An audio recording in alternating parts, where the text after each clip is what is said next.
Hey, Charlie, uh, why did you decide to keep playing, and what about the Orioles is appealing to you? Yeah,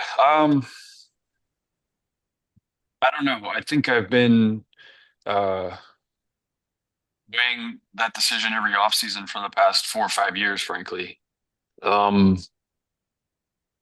but I think it was definitely towards the end of last year. Um, we were in a tight race for the wild card spot, and I felt like my year hadn't gone how I had hoped, um and I really wasn't thinking about it a whole lot. I was thinking more about trying to take it all in because I thought that there was a really good chance that that was going to be my last year. And I got a chance to pitch in a couple games down the stretch in my last start. I remember walking off the field and just this like sinking feeling in my stomach that it just didn't feel right. And I'm sure a lot of guys towards the end of their careers they have they think about retiring, shutting it down, and you really want to walk off the field the last time and feel good about it. And a lot of guys don't get that opportunity. I just didn't feel good about it. I felt like I could have um, done better. I felt like I still had the tools to be a good pitcher in the big leagues, and um, I think that definitely had a large impact on the decision to play. But that wasn't it. It wasn't solely, man, I just didn't feel good about it. Because there's no guarantee that you feel good about it. There's no guarantee it ends how you want it to end. But I think that definitely contributed. I think knowing that I can still do it and wanting to play. I'll always want to play baseball. I always want to, I'll always miss it when I'm done. Uh, but I think when I started thinking about it and really testing that decision um, with my family, my wife and my kids, really thinking about um, if that's how I wanted to walk away. Then I started to really, uh, I started to listen to my agents just to see, because I was really on the fence, even just whether or not I wanted to hear if there were any offers. And uh, I started to think about it. I think I was awarded enough time to sit back and think about it in the off season. Um, and when the Orioles called, there were a couple of teams that called that I think uh, would just work logistically with myself and my family because I do want to be somewhat close. The Orioles have spring training here where I call home, um, and they're close to my wife's family. They're close to my family. Frankly, my mom and my sister are up in Richmond, Virginia. Going to be in Raleigh, North Carolina. My wife's family's in Delaware and New Jersey. So um, just the logistics of it, which do play a part. And then there's the team. There's the group of guys that are in that clubhouse that have done some special things um, and a chance to be a part of that group and getting to know the guys and getting to know the staff and the city of Baltimore, which I've loved playing when we visited, and um, they're just a really talented group and young and exciting. And I think, you know, at the end of the day, and after thinking about all of that, um, you know, my I decided, and my wife supports me, my kids support me, to give it a shot. So I don't think it was any one factor, but just kind of how it all came together. Next question is from Jake Rill with MLB.com. Hey Charlie, what do you feel like's been the key that you've been able to be pitching this long? I mean, not a lot of guys go this long into their careers and they're still pitching as many innings as you have in recent years. I mean, why do you feel like you've still been able to have success and still be a big league pitcher at this age? Yeah. I don't know. I think it's complicated. I think it's I,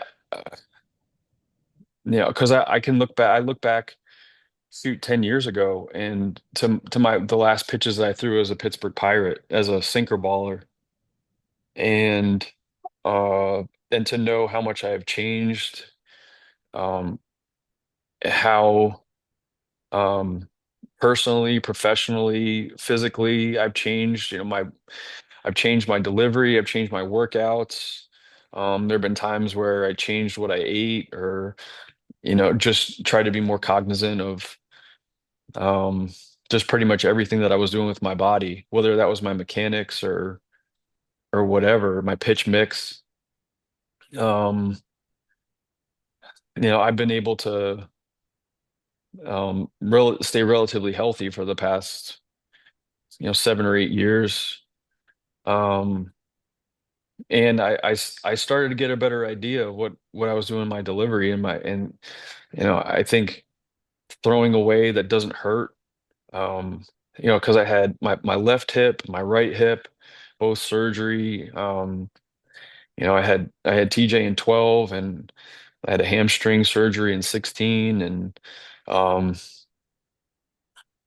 I thought that was probably pretty much the end of it. After that 16 season, I was like, man, uh, if I could get a chance to sign on a major league deal after the 16 season, the Astros signed me to a 2-year deal, and I went in there and they were just like, hey man, you need to throw four seamers up. You need to throw hard and try to strike guys out and get swing and miss stuff. And I never heard that before.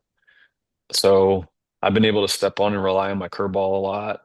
Um, so that's allowed me some grace to make some mistakes. Um, having a good secondary pitch that has developed into a primary pitch essentially. And um, I think I have the levers to still throw hard enough, and I've been able to stay in decent shape, well enough uh, to produce the force that I need to throw hard enough, uh, and I'm sure a lot of it's just luck. 'Like to this point, that elbow, the UCL repair, my shoulder's been decent. Um, I don't know. I mean, I could talk about each of those things, whether it's the workouts or it's the mix or it's the mechanics. I could go on about it, but I just don't think it's any one thing. Next question is from Matt Wayrick with the Baltimore Sun. Hey Charlie, welcome to Baltimore. As I'm sure you Thanks. know, you're joining a young clubhouse here with very little postseason experience. As someone who's been through deep in the playoffs, two World Series, what do you think you can bring to this clubhouse as far as a veteran presence, and maybe somebody who could help get through what has become a hump here in Baltimore? Yeah, I mean, I'd love to say that I have the answers. I don't. I think that as an individual, you fit in um, different ways to different group and with different groups of guys. I'm not going to be the same guy that I was with the Rays in the clubhouse. I'm not going to be the same guy that was in the Astros or the Braves clubhouse.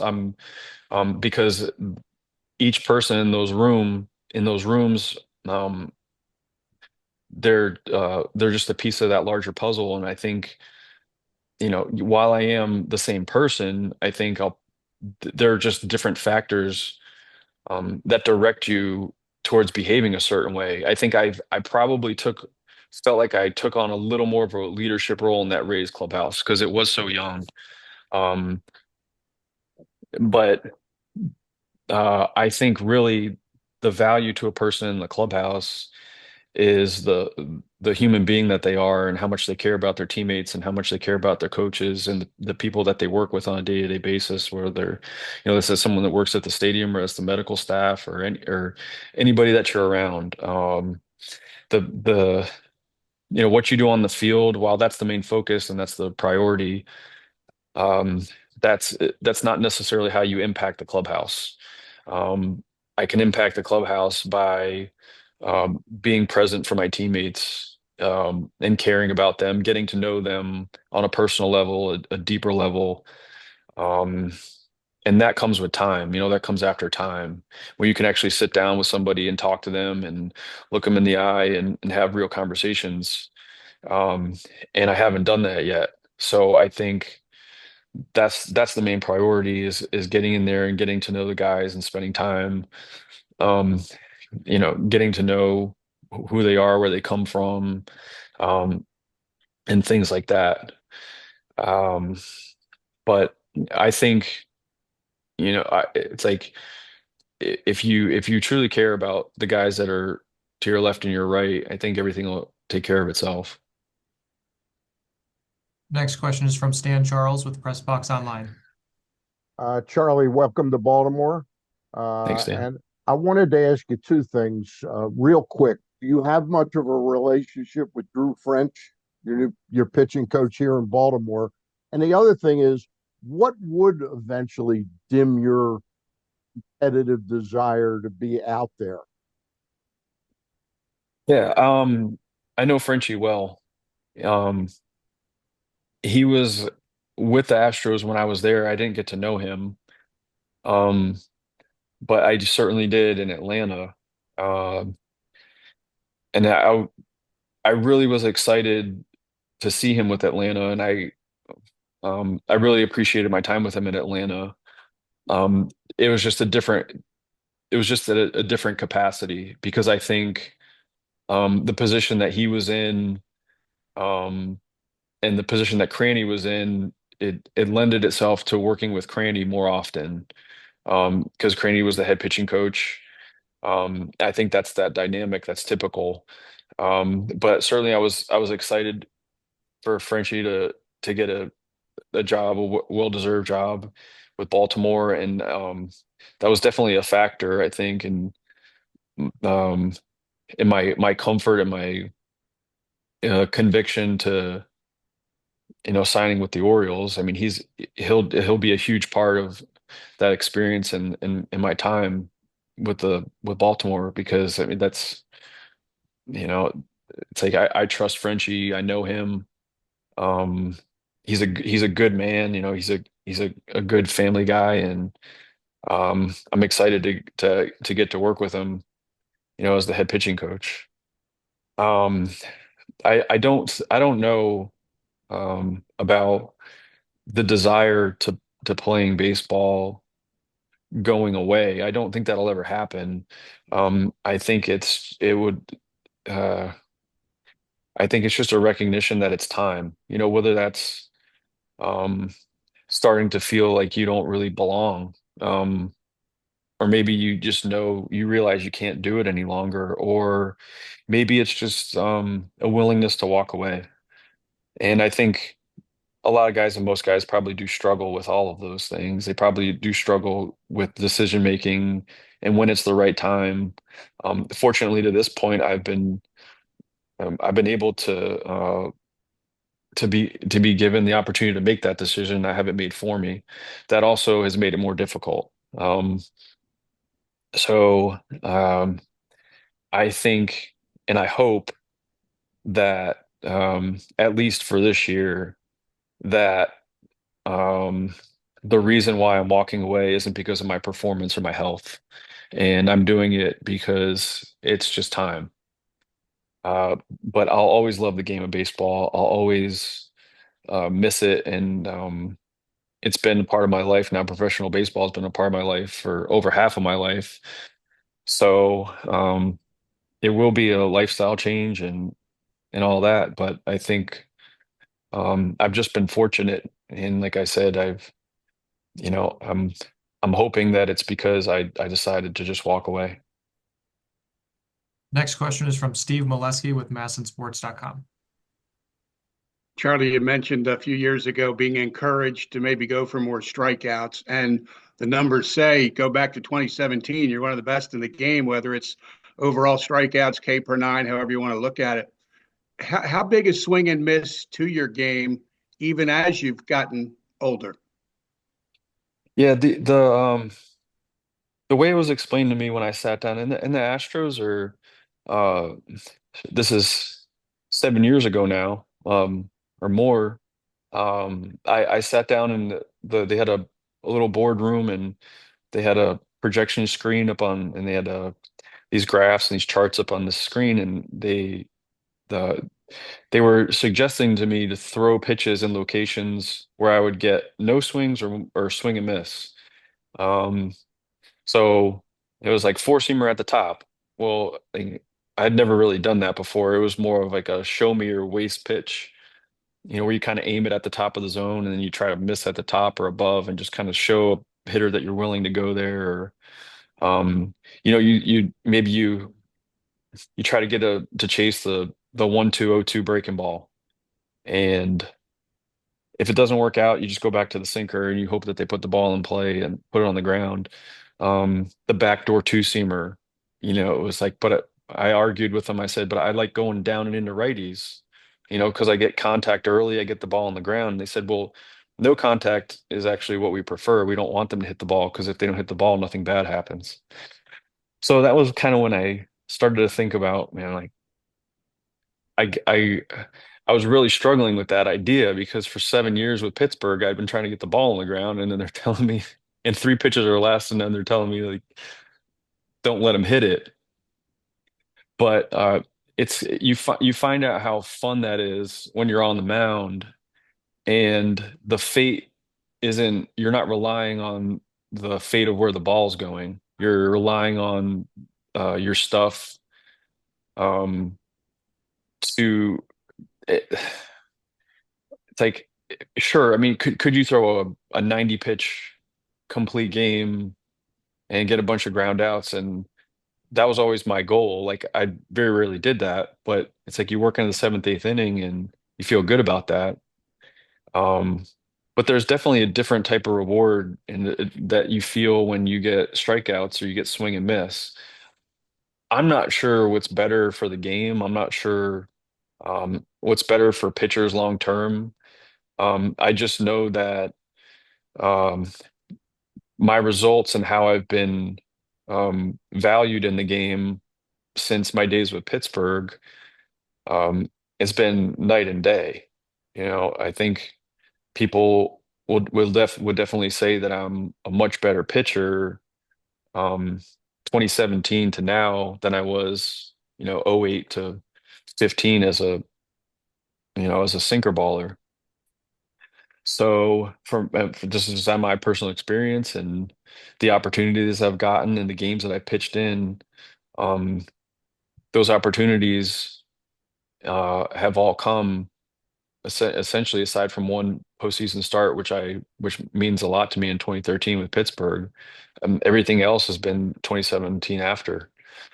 So I still do. I work out the same way. I try to get my arm right to throw hard and to spin the ball, and um, that's my goal. From a physical standpoint, from a delivery standpoint, my goal is to optimize my body to throw the best stuff that I can for the longest that I can.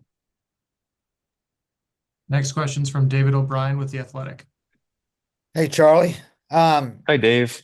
How you doing, man? Did you if you were disappointed at all that the Braves that it didn't work out with the Braves, or were you looking past that at a certain point? Did you make up your mind it's not going to happen? How did that transpire? What can you share regarding the Braves? I don't know. I consider Alex a friend, and um, I I I don't know what they're going through. I don't know what they're up against or what their goals are in terms of their roster. And I don't take anything personally. I think that I'll always care about everyone in that clubhouse and all the guys that I spent the last 4 years with. And um, I get the business side of things, and there's things that can't be said and you know divulged, and people would never say to me, because it's not their obligation to do that. I don't have a right, I don't need to know what happened. I think going into the off season, um, having been a Brave for the past 4 years and having gone through a lot with the guys in the clubhouse and in your top to bottom organization, um, you feel like you belong. You feel like you're part of a family, a larger family. Um, there's just so many people there that have meant a lot to me and my family that have, made the past 4 years extremely special. And uh, I didn't know what to expect because that's not, I'm not privy to that information of what they need or what they want. So, as far as I know, there wasn't a ton of exchange of numbers or anything like that. I really don't know. All I know is that it didn't nothing manifested with the Braves. And I've been in the game long enough to know that there are there are a myriad of factors that could contribute to something like that. But when BB and Andrew let me know that there were a couple other teams interested, and one of them was the Orioles. Cindy and I started talking about it, and we started to think that, um, if if you have to make a decision, which I feel like I did, I had to make a decision whether or not I was going to keep playing, and then you start to have, you make a decision about where and if anyone that you would be interested in playing for is interested in you.